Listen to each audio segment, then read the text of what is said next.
call it 6 6 here, the victory ring.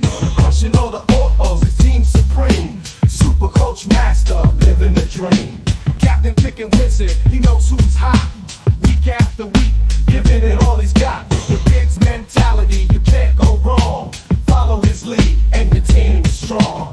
Big mentality, the captain's ace. Crushing all the autos, setting the pace. Super coach legend, standing tall. With Pig on your side, you conquer all. Welcome back to another Dr. Supercoach podcast powered by Code Sports. You're on this week with Pistol, and I have an absolute fabulous guest for us this week. It is, drumroll please, the one, the only, Pig. How are you, mate? Good, Pistol. What a guest. First time this year. No, not quite. We've been on a few times. Just a couple. Yeah. How are you going? How is your team this weekend? You are flying. Yeah, it's a little surreal at the moment. I don't think I've had a run this great ever. Even in, I've had some high finishing seasons, but I've started from a long way back. But 2404 up to 1465, so just outside the top 1K. Which honestly, if you go back and listen to like that round 3 or 4 podcasts, I'd almost I think I did give up on the season. I was pretty much like, all right, well, I'll just muck around now and we'll get some learnings out for next year. You went to Europe. You was that sick of it. I did. I went away for a couple of weeks. You had a reset. It's quite strange because I've copped. It's not like I can't say this is like super lucky. Like I copped Libba into, the Libba KO into the Stewart KO, back into a Libba KO, which was the same round that Green did his ankle. And I traded in McKercher, who immediately got injured with that foot injury.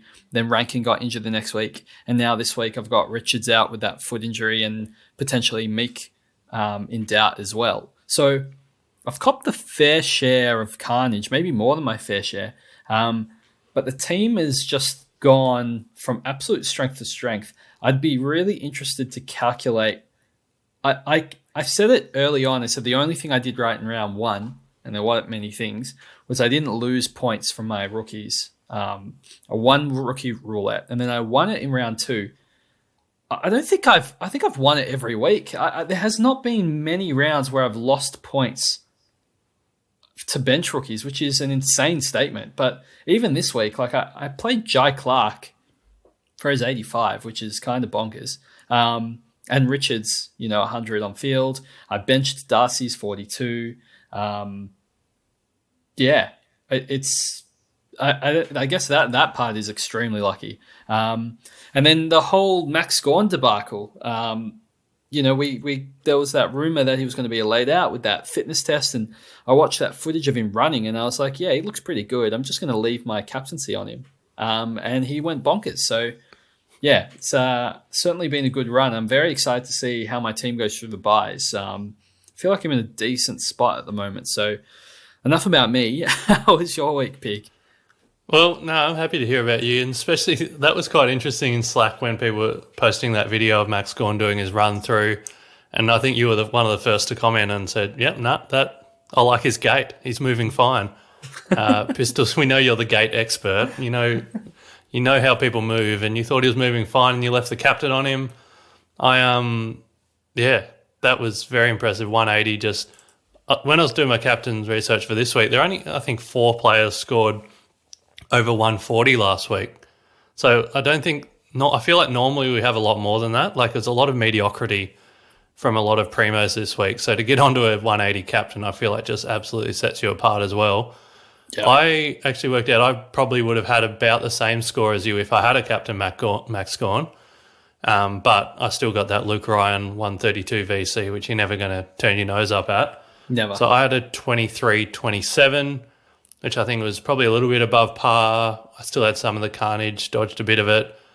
I think I'm now at 9K, but if you look at my rank, I think I was at 14K about 6 weeks ago, and I've moved up slightly every single week, but it's just so slow.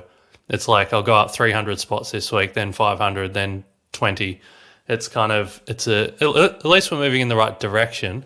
Yeah. But it's with no pace. It's a little pig waddle right now.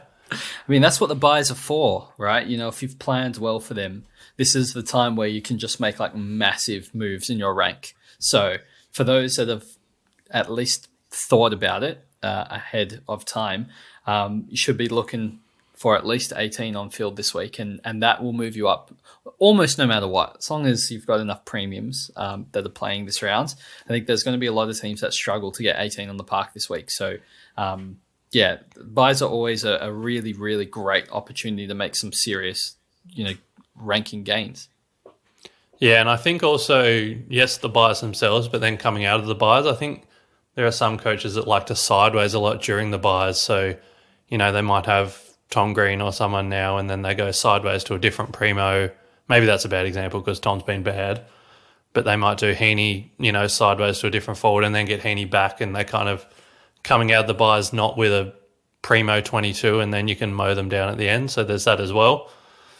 But we'll see how we go. So I was actually your projector was a little bit ahead of me all week, but I was kind of keeping an eye on Chizo really closely because we were kind of neck and neck. Thought I had him right at the end, and then that Dawson 150 just popped me on the head and got Chizo over the line. So I was wanting to chase down the Chizo, and it didn't quite happen. Dawson said, "No, not today." That first quarter from Dawson, 70 point quarter was outrageous. It was funny. I was sitting there with my captaincy on Gorn, and I'm like, don't tell me that this late panic is going to cost me points by not shifting it to Dawson.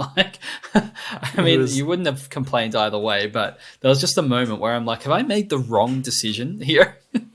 And he's got Hawthorn this week, so it could happen again. Who knows?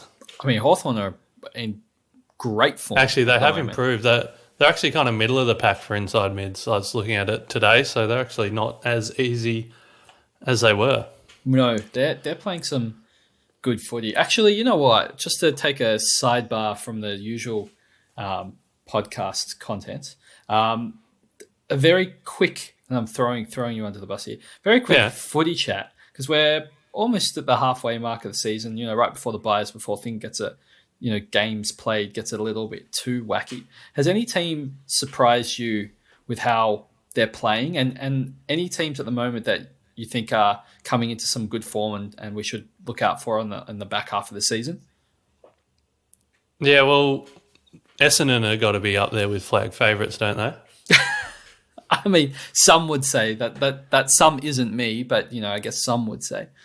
No, but generally as an Essendon supporter, I've been so happy just with our percentage is bad, and a lot of people are saying we don't deserve to be second, and that's probably fair. And I am expecting the wheels to fall off a bit.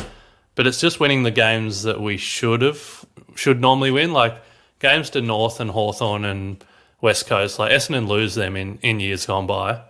I know Brad Scott's talked a lot about just consistency and getting, winning the games you should. And that actually has been really impressive. I still am not convinced Essendon even make the 8. We could drop out. But sitting second on the ladder right now, beating the teams we're meant to be and then upsetting some teams, that's been really impressive. Then I guess there's a few other teams like Geelong, I think, are not very good. No offense, Geelong fans, but they won the first 7 and now have lost. I think it's the next 4 after that. Yeah, and I just didn't know how they were winning without a midfield really, and now it's really coming to bite them. They've got good defence, and when Hawkins and Cameron play, they've got a good forward line. But yeah, I don't really believe in Geelong, but Carlton are also in a little bit of a slump, but I'm expecting them to charge home. They've also had a really, really tough run, and it still goes to their bye. Yeah. But after their bye, that really opens up. I wouldn't be surprised to see a bit of a charge from Carlton after the bye. There's a few, I guess, we just talked about Hawthorn, but they were impressive the last month. I reckon with a year or two under a lot of these kids' belts, they're going to be a force, hopefully, if they keep them together. Will Day looks like the absolute second coming of James Hird. The way he moves and kicks and gets around the ground, he's kind of tough inside but silky. Will Day's going to lead that team to some good things. I think, when they were relying on Jai Newcomb and Connor Nash to be the main midfielders at the start of the year, they were struggling a bit, but what Day brings to that team is awesome. What about you? You got anyone that you're really keen to keep watching? Yeah, so I do think inside the top 8, I think Collingwood, outside of the Swans, I mean, Collingwood's just copped too many injuries, And still copping it hates, it pains me to say it, but I think Carlton are going to finish in the top 4. I know they've been, I guess, poorer against these good teams lately, but they've also had some injuries, and I guess some of their key players aren't traditionally what you would consider. I mean, you take good footballers like Pitane, but they're structurally really important to the Blues. So I think like a fully fit Carlton do some good things. I find it funny Essendon's percentage is the 13th best in the league. Like that's a crazy stat. But as you said, they've won the games that they should win, which never happens. No. So they deserve to be right up there. It'll be interesting to see how long they can hold on for. Because I say hold on because I don't think you can sustain it for 20. No, the whole season. As a fan, if Essendon win a final and kind of break that drought, I would be so stoked with this year. I think they could. I don't think it's like a guarantee by any stretch of the imagination. But if they come up against, some teams just are hitting awful form. Like I don't think GWS look particularly good. I don't think that's offending anyone on the podcast. But yeah, Geelong as well, as you said, they're not in great form. And there's some teams like Gold Coast where they're really good at home and just not good elsewhere. I think I mentioned the other day on the podcast as well. They haven't really beaten many good teams. Like they've mostly beat up on the bad teams. So I don't think they're that good. I think Bulldogs are like sneaky really good. Then I think they might make it into the 8 as well. So I'm pretty keen on Bulldogs in the back half of the year. Like I think, it's unfortunate that they got that round 15 bye and they don't have too many Supercoach relevant players, but Sure. They could finish quite well, and Hawthorn are playing good football, but I don't know if they can sustain it as well. It'll definitely be an interesting end to the season. Look, Sydney look a class above, but I'd say the rest of the top 4 is almost entirely open at this point in time, which is pretty cool. Yeah, I think it is, and like I agree with you with the Bulldogs. If they get healthy, like if they get Norton and Libba back, especially, it could make a big difference. They're just so hot and cold though. They seem to lose to bad teams as well this year. Yeah, well, they could beat anyone on their day. I mean, a healthy Bulldogs against the Swans. I mean, Swans can't even get in. They've got how Mills and Parker coming into that Swan side. Like it's unbelievable how good the Swans are. It's amazing. And Bulldogs did very well against them. I'm so keen to see Callum Mills back. He's one of my favourite players, and I don't really know where he'll play if he will crack into that midfield, but I love him, and I think I'm stashing him in a couple of draft leagues, just waiting, hoping he's like my mid-season charge or finals charge to get me over the line. I have no idea where he'll play. No. Maybe Lloyd will drop out of the side because he's kind of been thrown around from half forward, half back, and wing. Maybe Mills plays kind of that role. It'll be very interesting to watch, nevertheless. But I think he's an automatic lock in the 22, which is weird to say. Like, unlike Parker, he's an automatic lock because Parker's best 22 in every other team in the competition. So, suspended for quite a while still, so we won't see him for a bit. Yeah.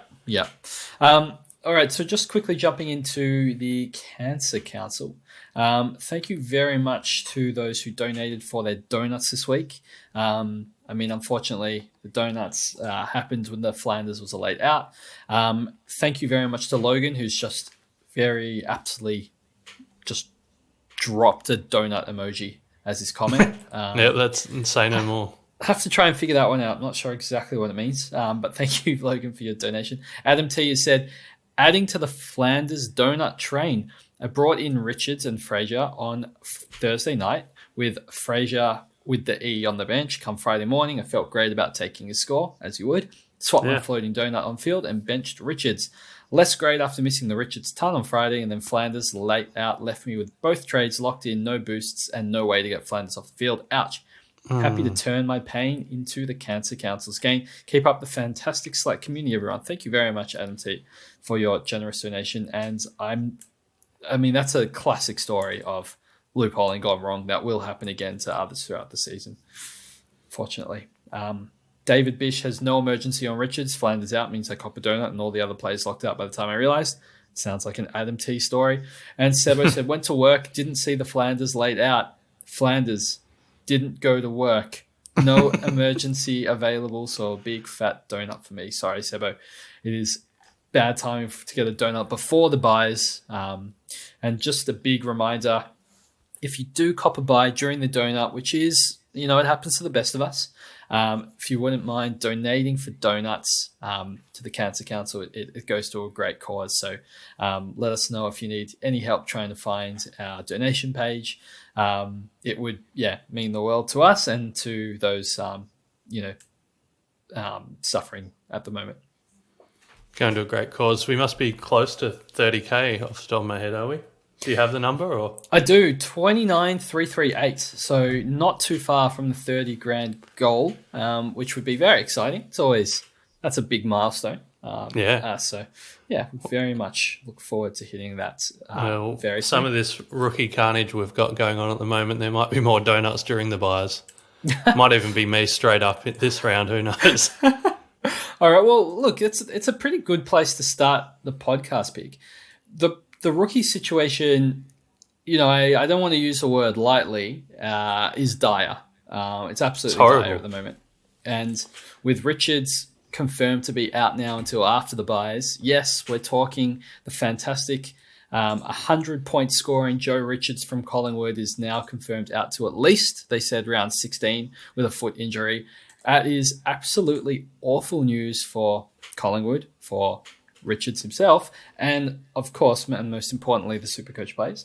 And as a Collingwood SuperCoach player, double ouch. This is a heartbreak. What are we meant to do now? Because are there any downgrade options available? When SuperCoach opened last night, I didn't go to bed straight away, and I reckon about 8 different times I went onto the players and I searched by break evens. Couldn't find anyone, got annoyed, went back, tried to do my trades. And then I went back to it and I'm like, surely now there's someone popped up. And there just isn't. I don't know who we downgrade to this week. There's guys on the bubble. A really cheap one is Will Dawson for Kangaroos, but he has a bye, so he's not going to play.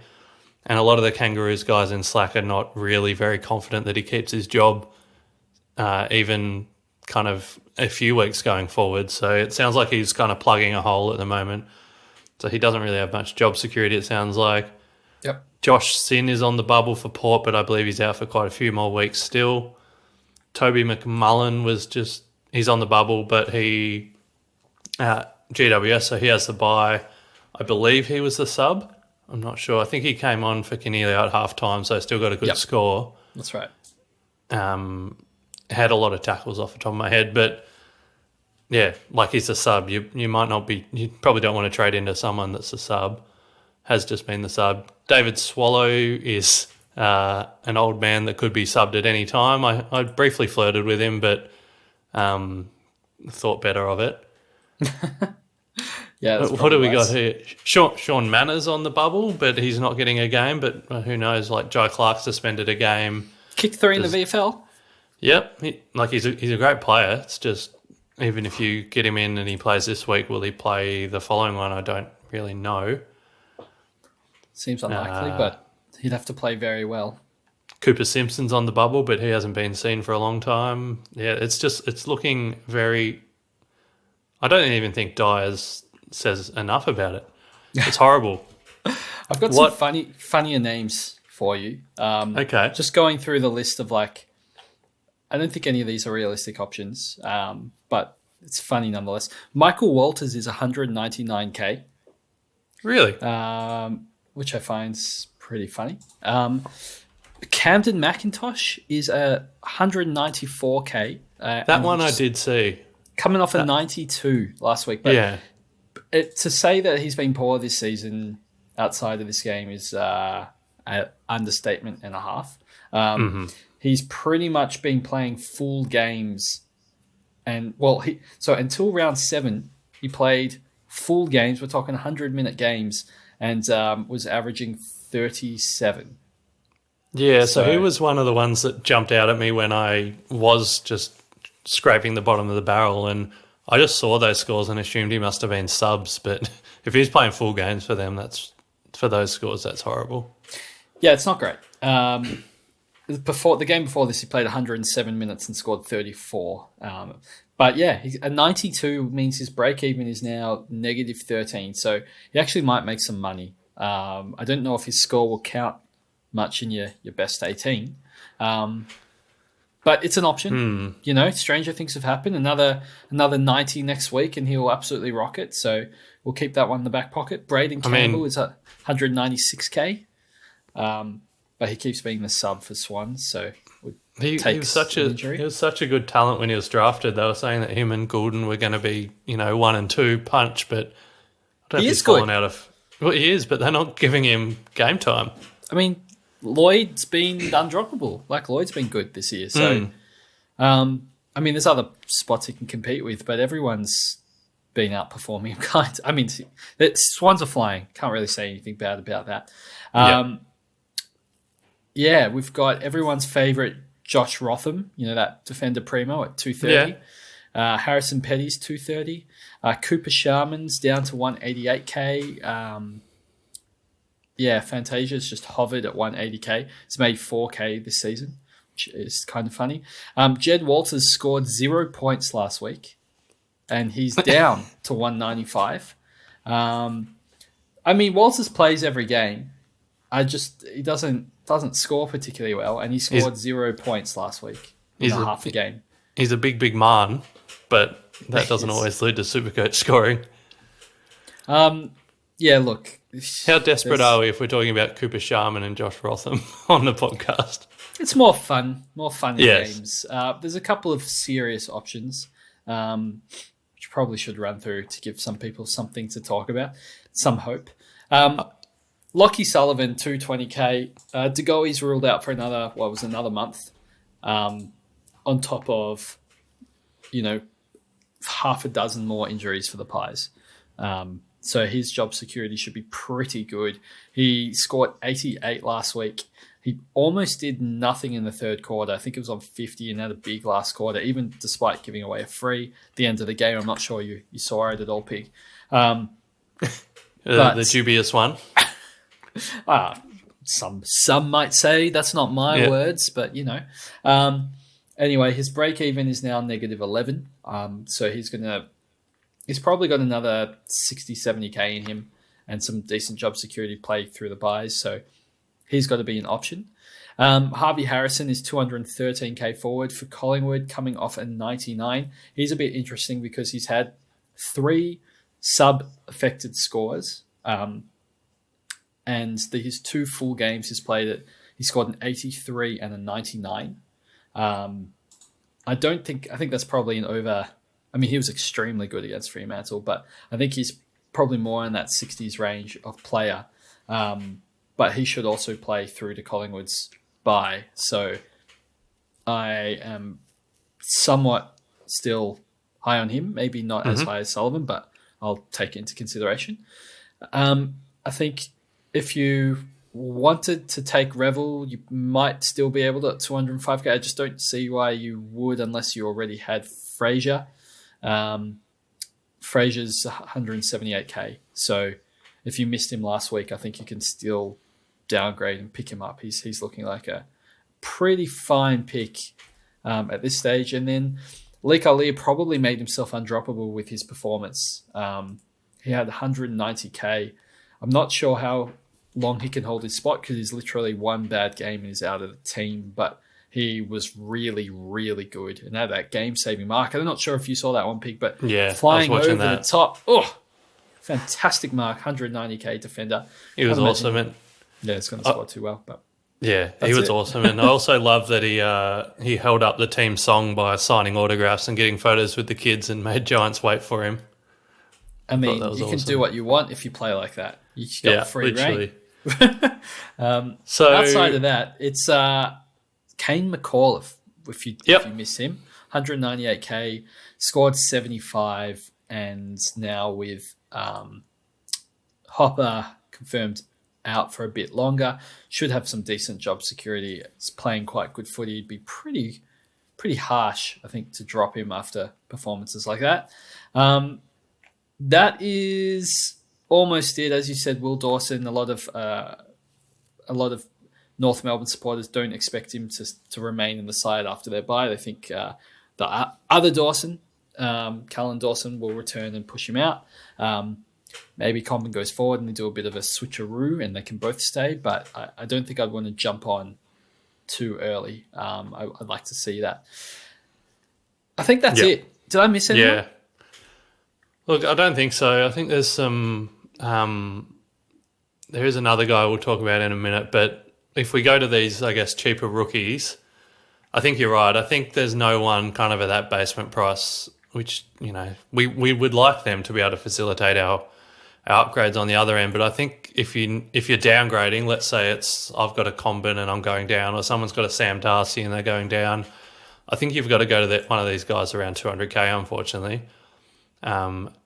Job security, scoring potential, especially a few of them play the last bye, which is really nice. So I've actually been told it's not Freya, it's pronounced Joel Fraser. Yeah. Some of the Bulldogs guys in Slack gave me a bit of stick about that last week. So Joel Fraser for the Bulldogs, he would be my number one target if you don't have him, purely because of break even of -36. He's a bit cheaper too. He's 178k, so I think he's probably the best downgrade. Mid-forward swing. I talked him up on the podcast last week. He kind of plays this wingy half-back ranging role, even pushed forward a little bit, nearly kicked a goal to nearly right at the end of the game, but turned it over. But could have been even bigger. Half forward for the whole game. They did a bit of shuffle. I think with with Norton out. Went forward. Fraser was playing mostly forward.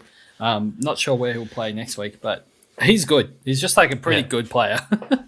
Some of the Bulldogs guys in Slack were saying he was actually the number one ranked wingman in the draft last year. Like, people ranked him ahead of Caleb Windsor, which is interesting. Whoa. That's what Bulldogs guys said, but they're very biased, and you got to take what they say with a grain of salt.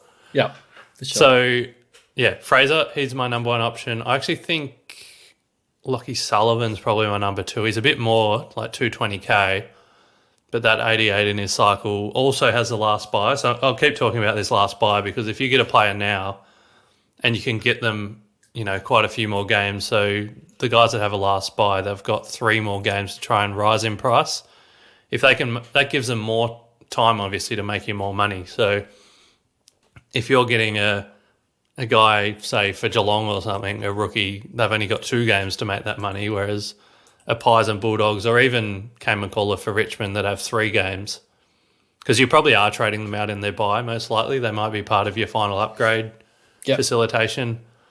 So, if you can get 3 more games. So, Lockie Sullivan, I quite like him. I have been quite impressed watching him play every week, but I never bought him because of that job security risk. And now I'm just going to have to pay out when he's 118k more, but they've got more injuries, so I think he's pretty safe. Kane McAuliffe, I think he's a good option. Also has the last buy. Would you... actually, I'm not sure. Harvey Harrison, I am a really big fan. Like, I loved watching him last year when he played. When he hasn't been sub, he's looked incredible. Who are you going to go for third spot? Would you rather McAuliffe or Harrison if someone didn't have one of them? Oh, I think McAuliffe is a tiny bit safer, just because, Harrison's got the spot now for a little while, and I think it's hard as a Collingwood supporter when Schultz has kind of been outperformed by Harrison and Richards in the last couple of weeks. But you can't, it feels pretty strange to be like, okay, well, out of the next forward out, it's going to be Schultz instead of Harrison. Yeah, a big prize recruit. Yeah, so it's a bit hard to judge. I think maybe that hesitancy is what's stopping me from saying outright it's going to be Harrison. I think maybe that's why I could lean McAuliffe, and then Harrison after that. But it could work out totally fine and great. But I like your order and agree with that. I'll second your order of players. All right. Fraser, Sullivan, McAuliffe, Harrison. All are fine, I think. All have the last buy. All should make you a bit of money and provide points on field and cover and not be dropped, hopefully. There'll be players that get named to the basement price or rookie price, and there'll be players named potentially from the mid-season drafts. Which is this week. And, someone might get a game or two, but at the end of the day, unless you're going to cop a 0 this particular week, you just want to get someone with better job security so that they can last throughout the buys and you can get those scores throughout the buys. Like, think of like the pressure you're feeling now to get 18. And then you could get someone like Sullivan, who I'm pretty sure is going to play the next 3. And then, you don't have to, that's one less you have to think about. Or every week you have to have this panic of how am I going to get there? Like, how am I going to get there? Another rookie's dropped. I feel like you kind of have to pay up sometimes for this sort of job security. And if it delays your upgrade cadence, well, not that many people are upgrading this week before the first round of the buys. So it's not too bad if it's delayed 1 or 2 weeks during the buys. As long as you can navigate it without getting zeros, you'll most likely still do really well. Yeah, I agree. And like, if let's say a mid-season draftee does get picked up and looks really likely, it's probably unlikely they'll play this week. Like, they need to get to the club and get some boots and a jersey. But even if they do, they've got to play 2 games before their price goes up. So you're probably holding them all year because they won't have really made much money by the end of the buys when you want to cash them in. Whereas at least if you're buying like a Sullivan or a Fraser now, you get 3 more price cycles. They might get up to about 300K. That's a fair bit of money to be able to cash out. So that's quite nice. Yeah. No, there are 2 guys that have still negative break evens. They're a bit more expensive, but I don't know. Could you potentially consider Alex Sexton or Christian Salem? Oof. Yeah, big questions. I think there's quite a few people looking at Salem this week. I think Sexton, I probably wouldn't. The last week was the last time to do it. Sexton's 334K. I'll probably give it a rest. I think maybe he makes max 70K more. And there's a 3-round average of 95. Yeah. No, I know. I just feel like there's a decent percentage chance he doesn't score super well against the mighty Dons. I think that's the first positive thing I've said about the Dons. Keep it up. It made me feel nice. I think, he's probably a little bit too expensive right now, especially when you've got 2 games and then you got to ditch him. His pal's back. So for almost the same price, I think I would prefer Salem. I mean, look, it's not a warm and cozy pick. He's extremely injury prone. I think he's almost misses more games than he plays. His role is typically off halfback and sometimes a bit through the midfield, and that hasn't really seemed to change much. He's played West Coast and St Kilda in the last 2, so St Kilda, halfback, it's a thing. His score's inflated. Not going to get my hopes up. You don't get those points again. They don't play Saints again for the rest of the year. I think you're probably getting 80s the next couple of rounds. You're likely to make 70-odd K. I don't think it's enough for a cash cow. So if you want it for a cash purposes, I would probably feel better going cheaper. And using that money elsewhere on field to upgrade. I think that would be the play. Unless you want him as your permanent D7, M9 sort of swing, which you totally could do, and I wouldn't begrudge you for it. We have a lot of really injury-prone players in our teams, and potentially we might talk about trading him some more of them. But when you've got your teams with your Zorkos and your Fishers and looking down back, and some people have their McGoverns, and we already know Stewart's a little bit somewhat injury prone, never plays full seasons. Tom Green never plays full seasons. And then you're relying on Salem as your main bench cover. It doesn't leave you, sleeping and dreaming or on rainbows and butterflies. It's a good place to be sleeping and dreaming. But yeah, so one thing I was thinking about with Salem as you're talking there, if he does put out 280s, like you said, he does make you 70 to 80k. And like, is that kind of nearly enough at this time of year? If we're hoping Sullivan maybe gets another 80k out, if Salem can do the same thing with maybe slightly better scores, is it maybe an option as a cash grab, or do you kind of, if you're paying that much, you want to hold him? I just don't know if he will outscore.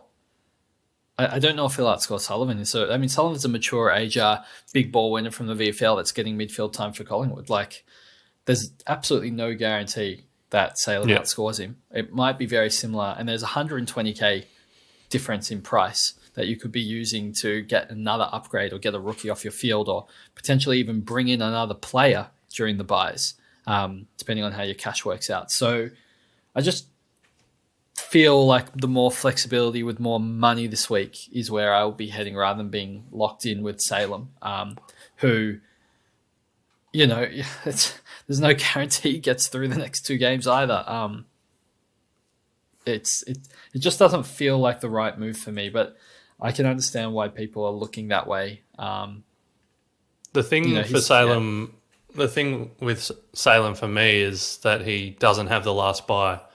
Like, if he kind of had that round 15 buy that I was talking about with the Bulldogs and the Collingwood and Richmond having, if he had that and had 3 chances to make you more money, that would tempt me a bit more. But the fact he only has 2, so he's really got to put out another good one, or another good 2 to make the money, that does deter me a bit. I played with it last night, like just doing a single move of Comben straight across to Salem. I make a tiny bit of money, but it was more about jumping on someone who's then going up and getting cover this week. But yeah, then after a bit of a while, I did just go down to Salem, down to Sullivan instead of Salem, and then just pocket the cash and then be able to use that next week when some guns come off their buys. So I toyed with it and then have moved away from it. On Salem, he did last week, so like 2 weeks ago against West Coast, he got 33% CBAs, and then the rest was in defence, so he was kind of playing a little bit.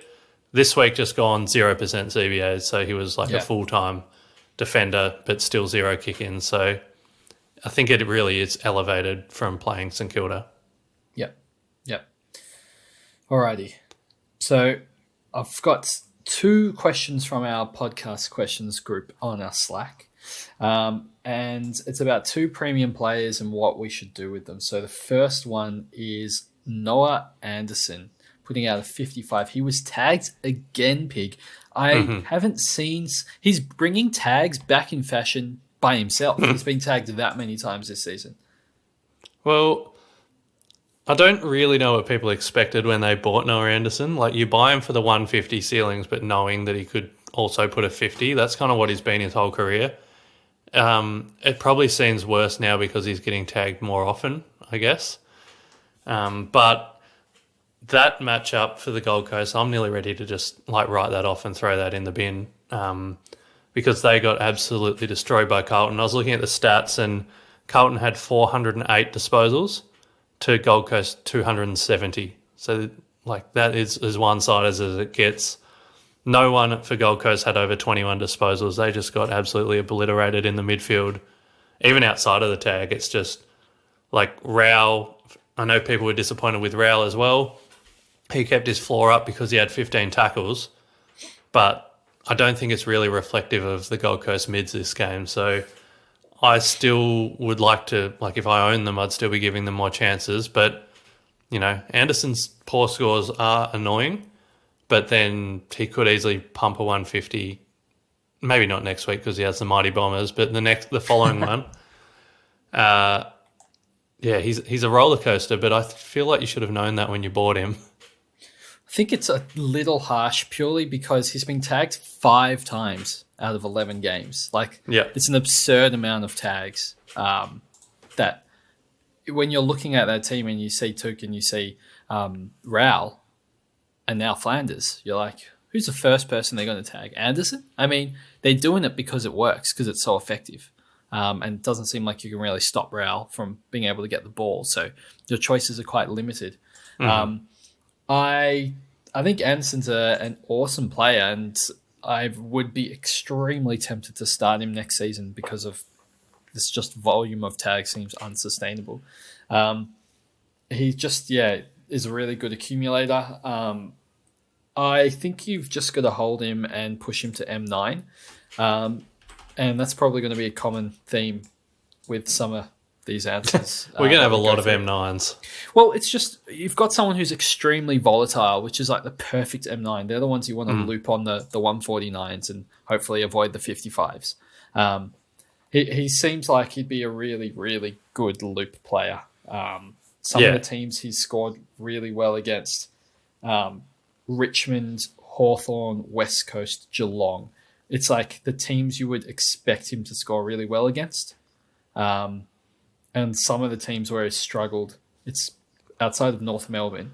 He struggled against the Swans and Blues and Bulldogs and GWS, like the teams you expect him to score badly against. So a predictable, volatile scorer is like literally the perfect M9 if you can get him there. The thing I would say about Noah, I'm just looking at his upcoming draw, and it's pretty dire. Yeah. So if I just go and read through, so you're talking about like you can see, maybe predict when spikes are coming, but I think looking at it, I can predict a lot of flaws coming as well. So this week he's got Essendon, who are very hard. Then he's got St Kilda, who are neutral. St Kilda are neutral for inside mids. So calling the spike. Okay, let's call that a spike. Freo, who are one of the hardest right now. Collingwood, who are one of the hardest. North, which got tagged. and they're kind of neutral now. They've actually improved a bit in the midfield. Then he's got Port, who are hard. Then he's got Giants, who are the hardest in the game. So that's 6 of the next 7 are kind of in the hard category. Plus a bye. Then he's got 2 more teams that tag him after that. So it's not great. It's not great for Noah Anderson. You know what? Maybe I'll pick him up as my M9.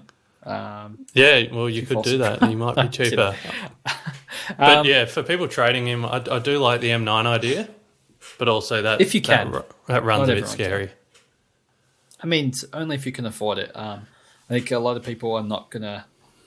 I've planned out my trades and should get this man to my M9, and I would suggest the same because he's lost so much money already. Connor Rosie, 466k. He's going to bottom out at 400k flat. You can't possibly trade him out now, can you, Pig? Probably not. Like if you hold him now, you're not losing the money, but like he's Connor Rosie, surely he turns it around. He's the captain of Port. He's got a bye next week. Maybe that helps him a little bit as well. Yeah, I feel like he's one of those players that can have these big spike scores as well. So you'd love to have him kind of at that looping bench spot. There's just not really any value in trading him out right now. Like, what are you going to Christian Salem for a couple of weeks or something? Maybe you go down with someone else and go up with him, but the quality of Salem versus Rosie is enormous. Like you can't do that. Yeah, I think you've missed the boat to trade Rosie out, so you just kind of back him to turn around because he didn't last week, but he should normally score better than a rookie on field. Yeah, and I think, he's not going to average this for the rest of the season. Like he's too good of a player, so you're going to have to just unfortunately move him to M9 and just work around it. I think that's what I would do, and if he's your M8 or something at the end of the season, well, I don't expect him to be scoring 70s for the rest of the season. Like I do think he's going to average more than 100 once his ankle and everything else is all right. Maybe after the bye he'll go 100. So yeah. Well, he was averaging 108. He was averaging 108 before he got injured. So that's what he can do, and that was with some spikes and some flaws as well. So he is one of those players as well. But yeah. If he gets himself fully healthy and right, there's no reason he can't be a 100-plus averaging player. Yeah.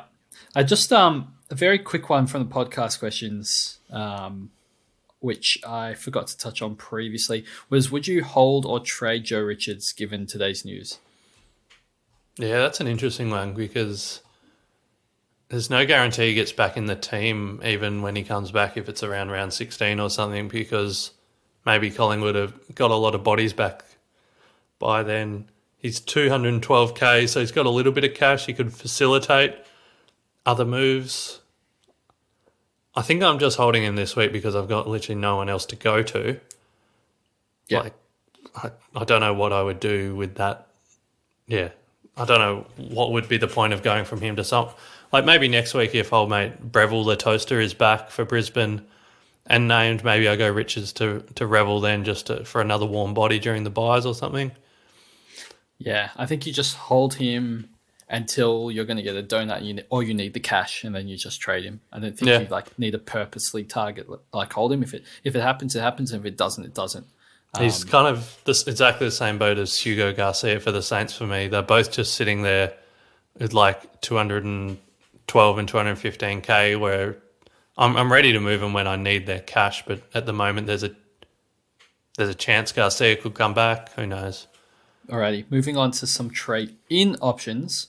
We have a question here from Cam. He says, is Tom Green still an upgrade option to target after his bye? It's looking not so hot lately. I still have faith, and I don't know if it's just blind stupidity, but I still have faith Tom Green is in that top 6 midfielder discussion. Although, yeah, against Geelong being the easiest midfield to score against this year, and he put a 78, he hasn't looked amazing lately. I still think he is that guy, but would I be trading him in? 112 break even after his bye. Maybe just wait and see a week. Who does he have? Or he comes into Hawthorn. Port, Swans. Yeah, okay. So he's like Hawthorn have firmed up a lot. They're actually slightly negative matchup now. Porter hard, Sydney. Where are Sydney? Well, it's always a grudge quite match. Hard. So it's a bit hard to judge the Swans, but it's not a great draw. No. And then even Adelaide, Carlton after terrible. that. So maybe he's not someone you target straight away because you could get a look for a few weeks. Maybe you look for like a Lockie Neal or a Josh Dunkley or our man Chad Warner coming off the bye instead. I do think you can pass on him, but that being said, he's really good value. And if it helps you finish your team, you get an extra player during the buys, and you can't afford like a Dunkley or Neal or Warner or whoever else you're going to get off the buy, then he's a fine option. I think you're more likely break even. So many people have him as well. That's not going to burn you too much. I think like if it's really not the end of the world pick. I just don't think he's 115 average mid.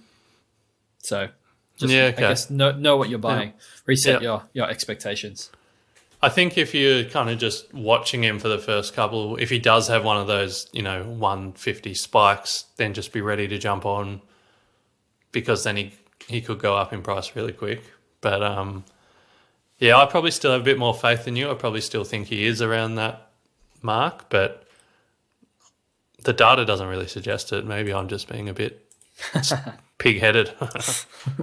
So those with Meek, which, there's a couple of us around, we have to buy another ruckman. And English, maybe not looking so good at the moment.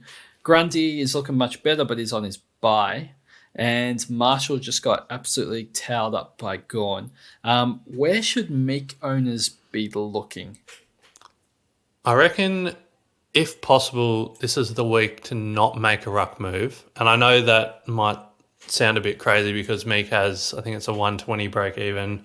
Yeah. Coming up against Riley O'Brien, maybe even injured. Maybe even injured. So I would actually really, really love people to hold Meek if they can. So the best case scenario, which you talked about before we start recording, might actually be that Meek misses and you've got Jordan Sweeten as emergency and Sweet plays. That might actually be the best case scenario for Meek owners.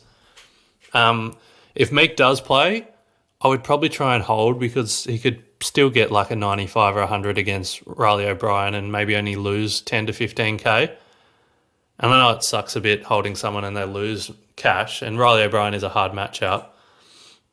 But I guess the reason is because Brodie Grundy's on his bye, and he actually might be one of the best purchases after the bye. Tim English and Rowan Marshall, as you said, both really haven't shown that we want them all the time. So you get a little bit, I don't know, it might only be one more week to make your decision, but you get another week of data. So I think what I might do, and I haven't really done it this week, but over the weekend I might break down exactly what the Ruck run is kind of after their buys. Because I did this at the start of the year. I looked at the fixture difficulties, pre and post buy, but it's changed a fair bit because, teams have changed. So, for example, Freo were the hardest Ruck to play last year, but they've actually been quite easy just because Sean Darcy hasn't been himself and Jackson's been leaking points. Nank was hard last year. He's been really easy this year. So it's changed a bit. But just off the top of my head from last year's data, Brodie Grundy actually had the hardest run leading up to his bye and then the easiest run of all the ruckmen after his bye. So there is a chance I might be talking to you in a week's time and saying, actually, maybe Brodie Grundy's the R2, which those that have held Grundy this whole time and didn't get sucked in the trade-out Grundy like I was pushing might just be licking their lips this time next week. But I'm probably going to say if you can hold Meek, probably try and do that, whether that's actually playing him on field if he's playing or fielding sweet. If you're going to cop a donut by Meek not playing, then you probably have to trade him and make a decision right now. But if you can hold Meek, do. How do you feel about that? Because you are a Meek owner and you're kind of in this situation. I think it's a win-win-win situation. 3 wins. Yeah, I think it's a 3-win situation because Grundy, if you don't need him this week and you can get him next week, with the extra game in hand, I think he can come. He's within the same conversation easily as English and Marshall, and he's probably passing the eye test more than English is at the moment. So very well could outscore English. I do think Marshall's the number one guy. However, if Meek can last towards round 15, some of those 160s go out of Marshall's rolling average, although he does play West Coast this week, so who knows. So he might drop, another 30, 40K, which makes, the trade Meek to Marshall an easier move. I just think, it's likely on the way home that all these guys go really similar. Yeah. In which case, you may as well take, say, the cheapest one, which is English, but I'd probably get more points by getting Grundy next week, paying 10K more, just especially because it helps with the buys.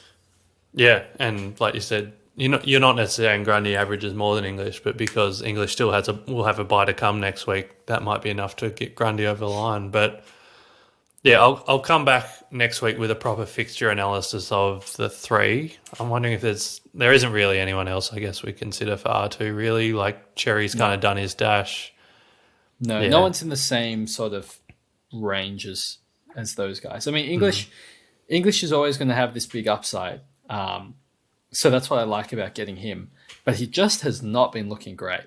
No, I'm an owner and I've been watching him closely and he just, I don't know, it's like nearly mopey and doesn't look that interested.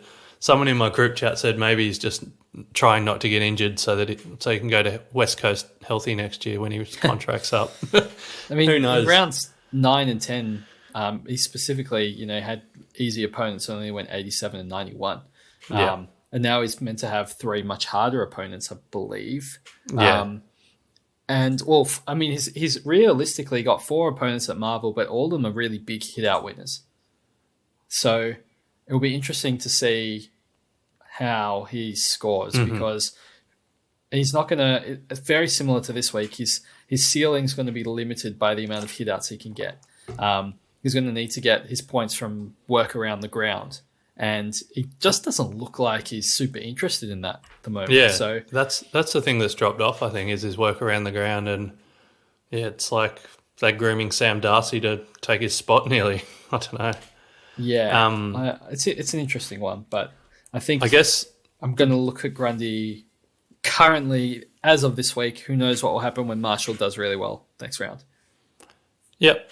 The only wrinkle that could go wrong for Meek Sweet owners is if they both don't play. So what are you going to do if Meek and Sweet don't play? Cry, probably. Would you cop the donut and still wait for Grundy, or would you just go to Marshall? It wouldn't be a donut just because I'd swing Livingston into the ruck and trade Meek directly to a premium player in another line. Yeah, so that's a good idea. I'd happily take that donut in the ruck line because it's not a real donut in the best 18 anyway. So I can get around it. It's just not my ideal scenario. It's still a way of delaying the ruck upgrade and choosing who you are too, which is nice. Yeah, I really want to give it another week, and against Pies, I'll be watching English very closely. Now there's no Cox, so there's no real backup ruck.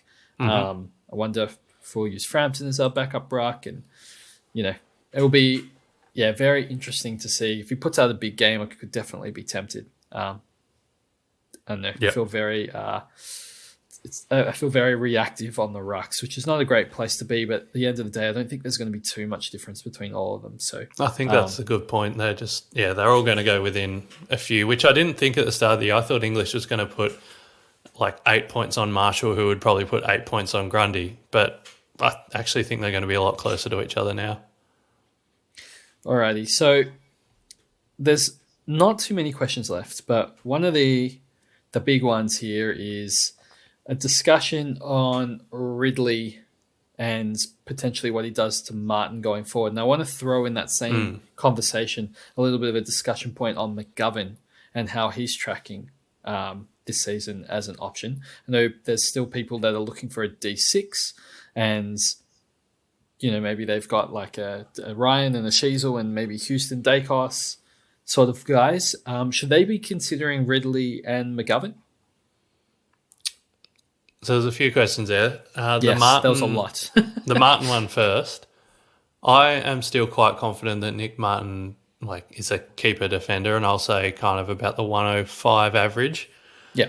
I think when Jordan Ridley was out, I know his average wasn't up there, but I kind of had Nick Martin in the top 4 mids. So I had Ryan and Dacos are just a cut above. I think that's pretty self-explanatory.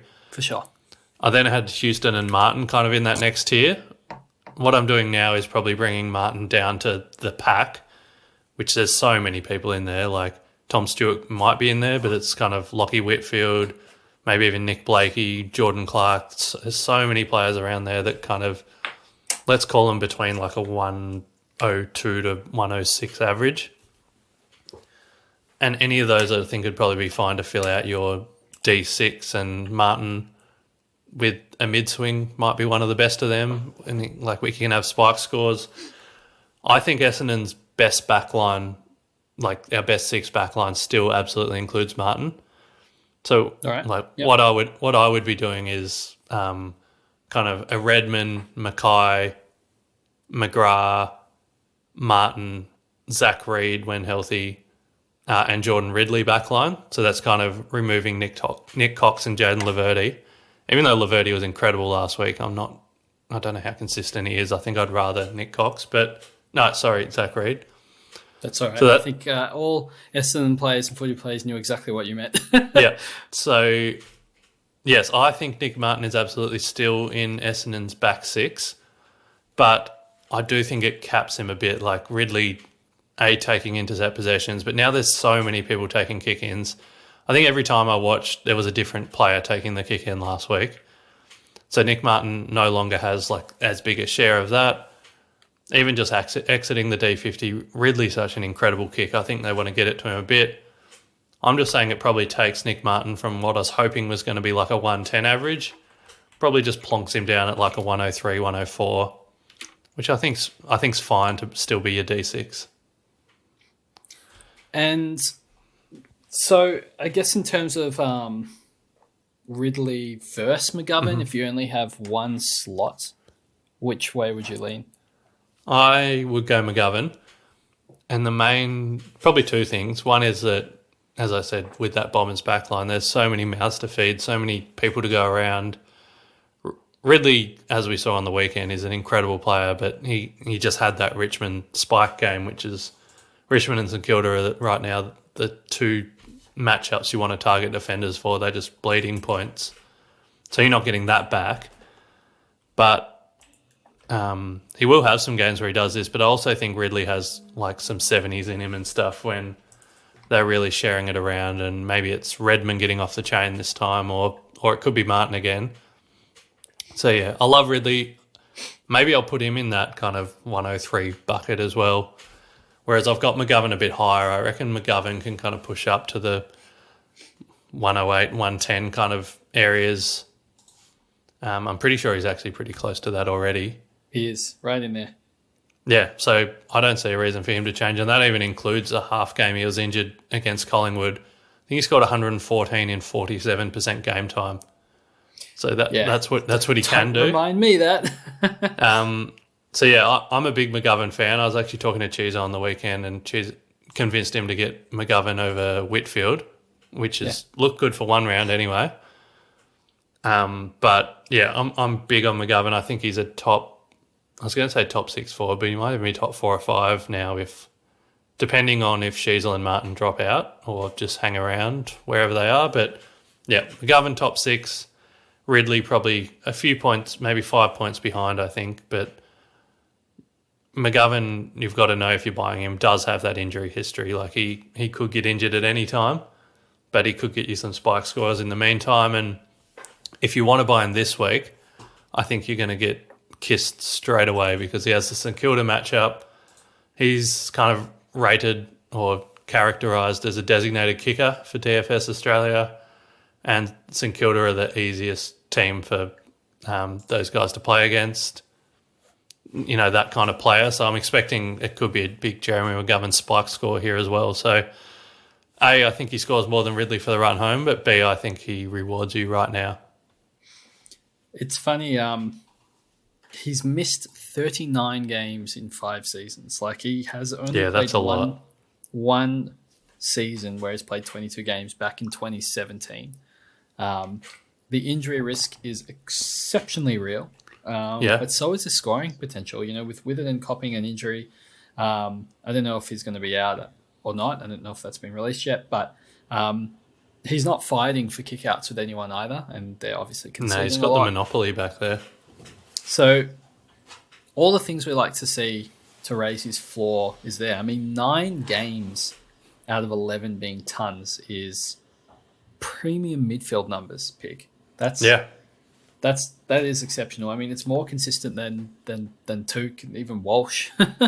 You know, like these guys are almost the same in terms of their scoring prowess at the moment. Maybe not with the same ceiling, but certainly, you know, that floor up there is helping. I think, McGovern is really good value as well. 549k. It's just the injury risk is very, very high. So that's something that you definitely need to take into consideration.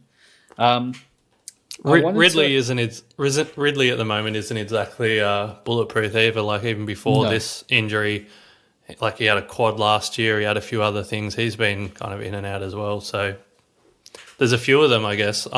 I'd say for the defenders, like, you know, how we talked about there's 6 mids that I think you really want. I think there's 3 defenders that you really want, being Ryan, Dacos, and Houston. And then I think there's just a big jumble, like a massive players that you could fill out those next 3 with. And McGovern's probably actually the highest scoring of those until he gets hurt. Very, very possibly. I'm considering McGovern this week, or Luke Ryan. I mean, both good picks. I think as part of this, and it flows very well into Tony's question, which is about a discussion on low-owned mids and their fixtures and runs home. He's got plenty of cash, yada, yada, yada. I have 7 mids after this round, and I am considering buying. I don't have McGovern and I don't have Ryan. And Ryan is just better than all of the mids I don't own. So, like, I think if you're in a situation where you're missing some of these big defenders, some of them are better than mids. Yeah, to be honest. Absolutely. I just think the midfielders, they haven't been great, Pig. I mean, people like Dunkley, for example, have, I think it's a 3-round average of 101. These are not like amazing numbers. It's just the ceiling that really helps lift those averages. I think Dawson is now somehow good, but his role is also still somehow bad. Like he had 41% CBAs, still scored 158. Like there's so many question marks over a lot of these players. I mean, Touk Miller's 5-round average is 111, his 3 rounds 104. He's not really setting the world on fire. As we spoke about, the midfield run for Gold Coast is quite poor. He's already sub-tonned 5 times this year. It's not great. Jack Steele's 5-round average is 98, 3-round average 103. I think like if you're trying to do some unique moves, I think picking up some potential defenders that you don't have that might match the big guns. I think if you have Sarong, Butters, Bont, Zeret, and Rao, you got those 5 covered. I think you have a lot of freedom to play with for your other guys in your team. Yeah. If I'm picking a midfielder, I'm probably picking Neil, Dunkley, and Warner. You know, they're around 5% owned. So if you really want some big PODs on their buy, I think they're the guys. But I wouldn't play around too much, to be honest. Like outside of them, I don't think anyone else is good enough to match it with the big guns. No, I mean, and I think at the end of the day, you still want the best scoring players. So whether everyone owns them shouldn't really matter. That's right. But I think what you kind of danced around there without necessarily saying is that you're actually considering putting Dacos into your midfield permanently and having essentially 6 other defenders, and maybe it's like a McGovern instead of a Dunkley for the rest of the year, because why not? Well, I mean, I probably prefer Dunkley, but the extra cash that you can get, that extra 60k is the difference between me having Salem as my floating M9 or Rosie. And I think that, you know, being able to swap Rosie on and off for a big score, maybe I can get up to Noah Anderson if I'm lucky.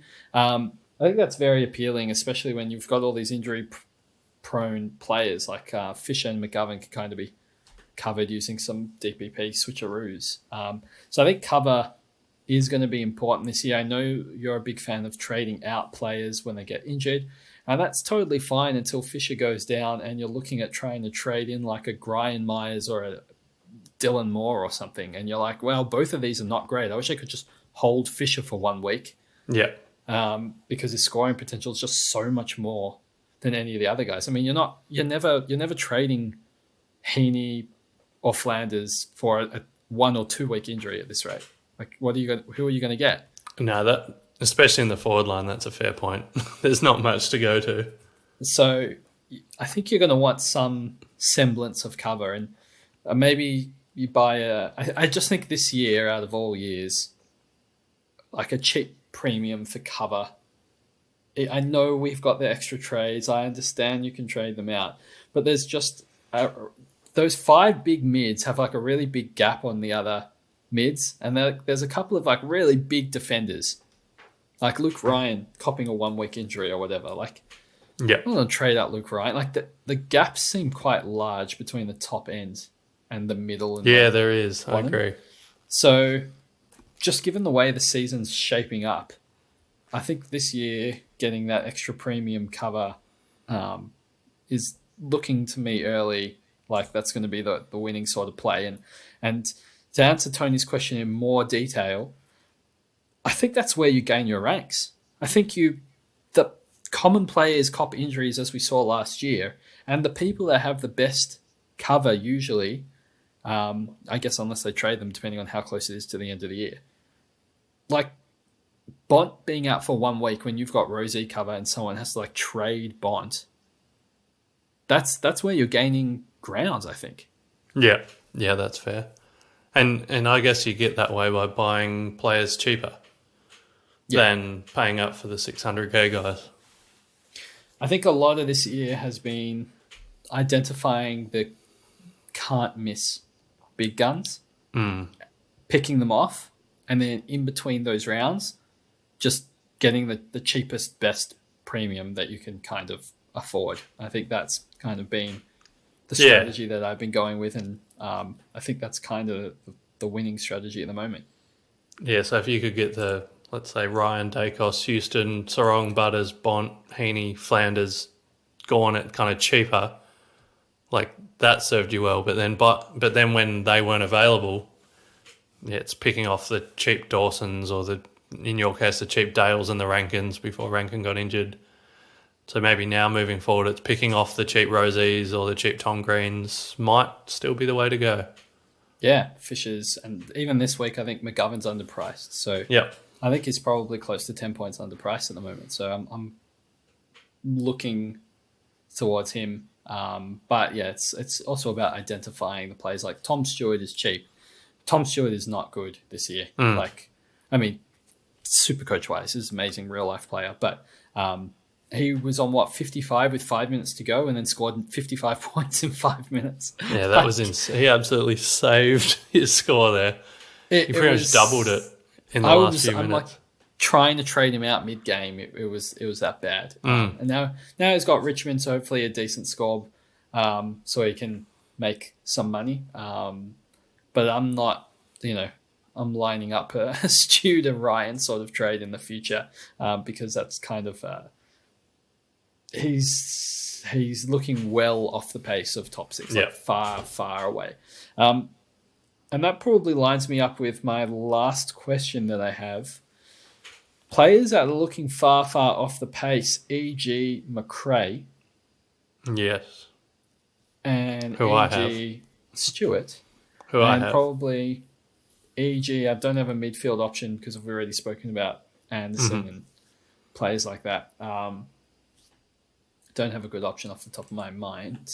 But are these players that we should be holding until their buy, or when's the best time to do a little bit of a flip?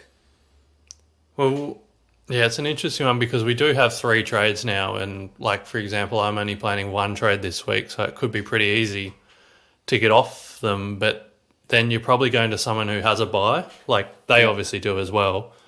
But yeah, so you if you're trading off them, you're probably going to a primo or a keeper you want for the rest of the year, but it means they've still got to buy.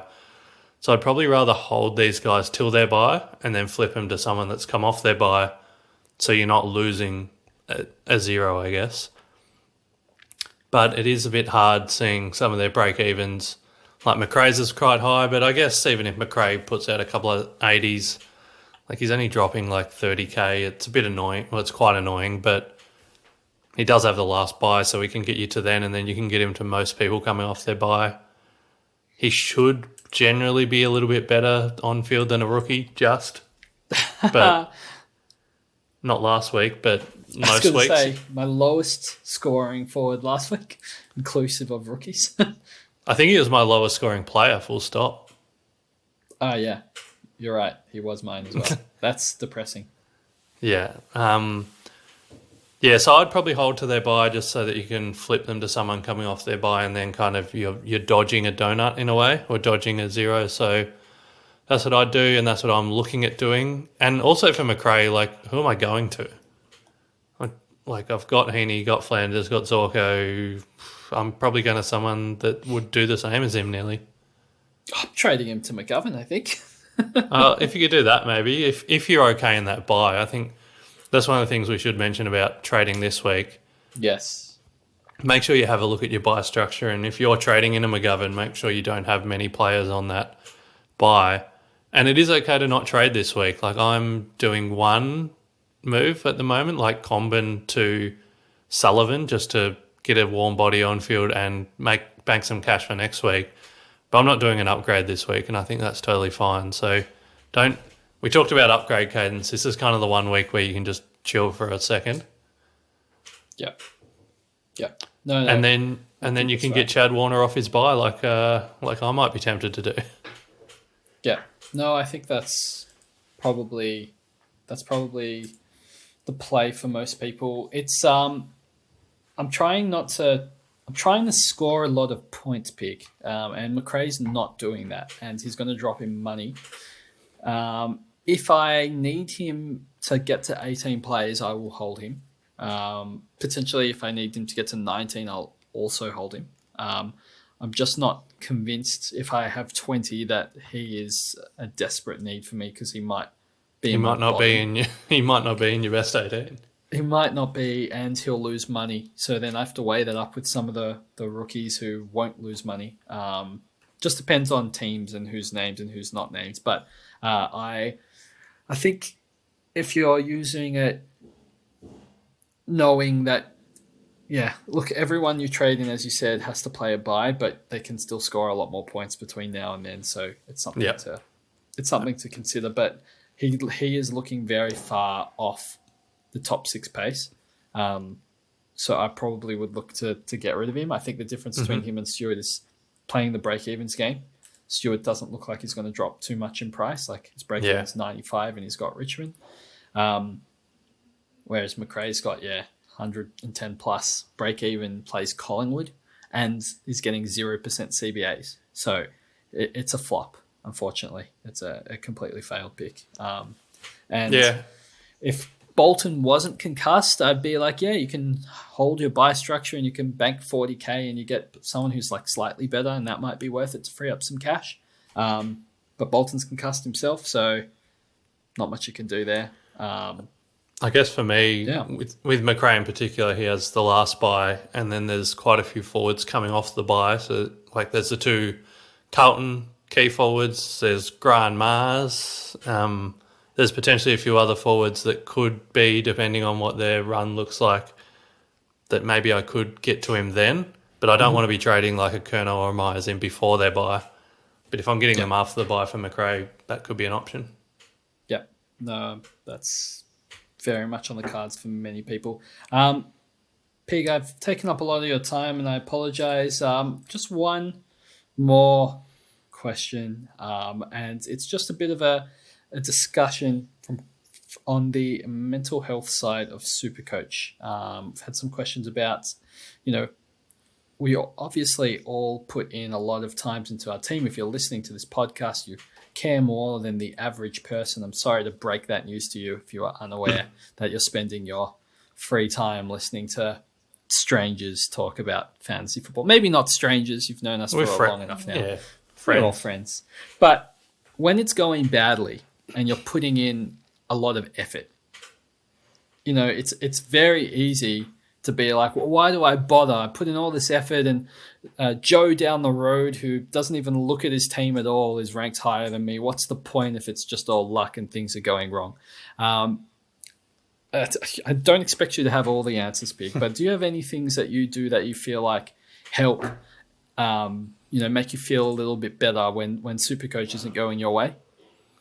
Yeah, look, it is something that we definitely all need to be aware of, because I feel like we are all very, very invested, and you can kind of take it personal and get really upset when it's not going well, and it can affect other things in your life. But I guess at the end of the day, we have to realise it is just a game.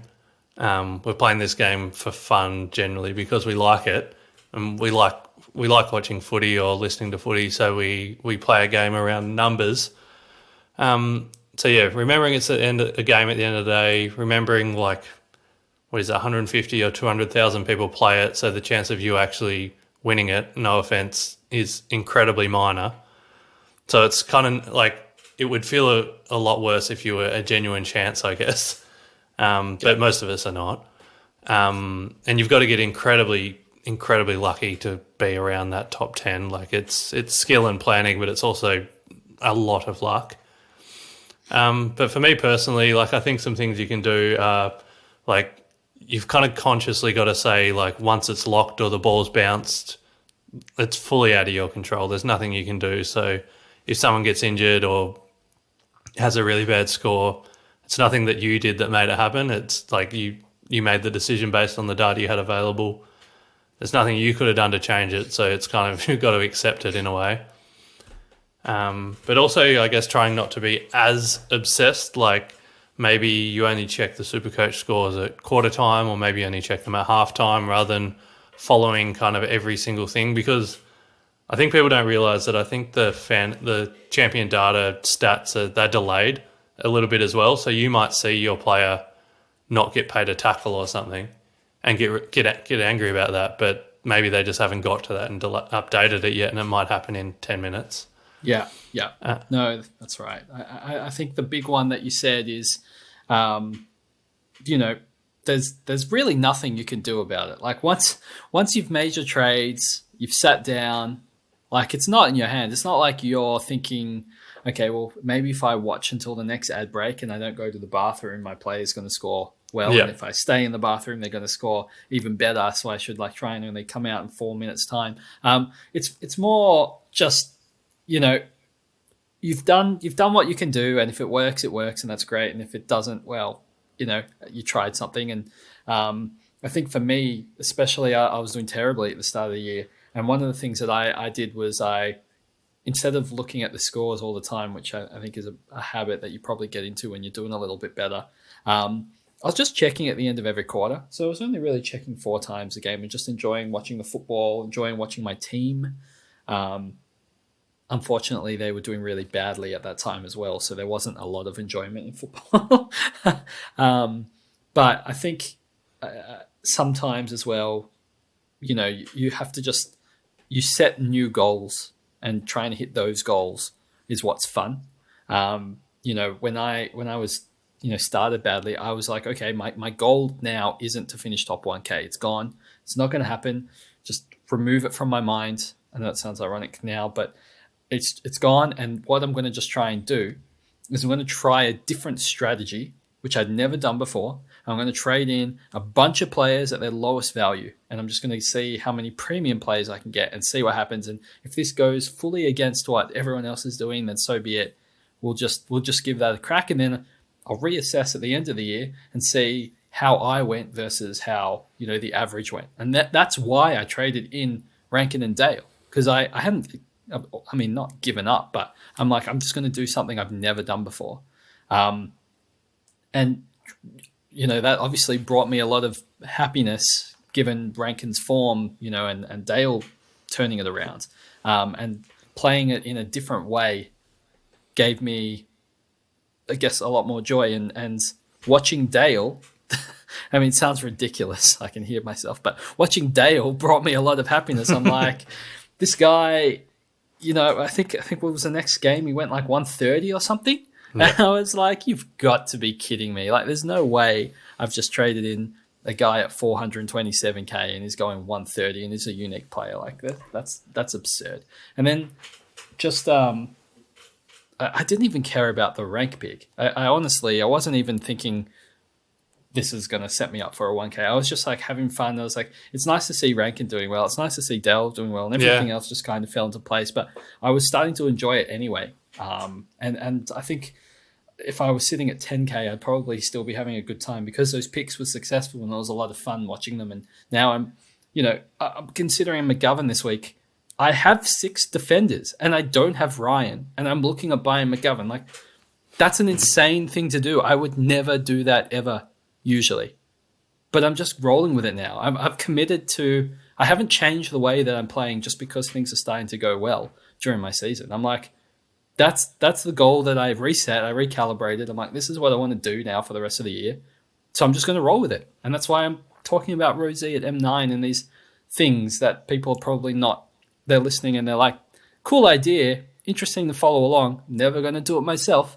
And that's totally fine. But that's just how I'm going to be rolling for the season, because that's my goal, to see how it works. And if it all goes badly and I finish 10K at the end of the year because, my top end is weaker than other people's top ends, then we'll have a really good discussion point at the end of the year to be able to talk about the pros and cons of each strategy, and we'll all learn more from it. And, that will bring its own beauty and happiness to this podcast, and, to be able to talk about and to share with people. I think that's a fair point. Like, owning the players that you actually like and are fun to watch does, especially if they are performing, it does bring a bit of extra joy. Like, I've got Dylan Moore and he's been underperforming, but I still like having him on my team because I really like him. I've been considering maybe getting Chad Warner next week as a bit of fun because I think he's incredible and fun to watch. But a part of it as well is just like, it's not just your players, it's like the community of Supercoach and the people you meet. Like the Dr. Supercoach Slack, I guess, is one place where you can come in and meet friends, but there's others like Twitter, like not necessarily people that I've met, but there's people that I'll like DM on Twitter and have a chat with that you've met through Supercoach, and that's a really cool thing as well, that it's kind of not something you think about all the time, but yeah, there's just so many people around the country that play this game and love it, and like you've got a shared hobby and a shared bond even just from the get-go. So you've got a community there that you can kind of just have a chat with about footy as well. And one of the things I've done, I guess, one of the things I struggle to do as well is when I'm watching a game now, I kind of struggle to take the Supercoach out of it. Like I feel like I'm watching just for my players in the Supercoach game and not fully enjoying like the game of AFL for what it is. And one of the things I've been doing lately is listening to it on radio instead of watching it on TV, because you can't literally see your players kind of not going for the ball or doing this or doing that. So that's just a way that I've kind of, also it allows me to do other things. Like I've been getting a lot of housework done while I've been listening to the footy on the radio, but it also removes like the Supercoach side of it for me anyway. Because, not physically looking at my players stuffing up. And, you know, the radio commentary is always a bit more colourful and a bit more fun. So that's something I've done because I noticed I was struggling a bit to kind of not think about Supercoach every single game. You mentioned something now, you've just reminded me that we didn't mention Sicily in the podcast. Because is this a player you like owning or a player that you don't want to watch? No, just in our discussions of like, you know, part of the, I think you described it as the mush outside of the top 3 or 4. Yeah. Sicily's not really had a bad season. I think the round 1 score of 43 scared a lot of people, but after that, he's averaged over 100. So I think you would describe him as firmly in the mush, but not someone that's like desperate to be selected. Yeah, probably. I think he still could. Like he's got the talent.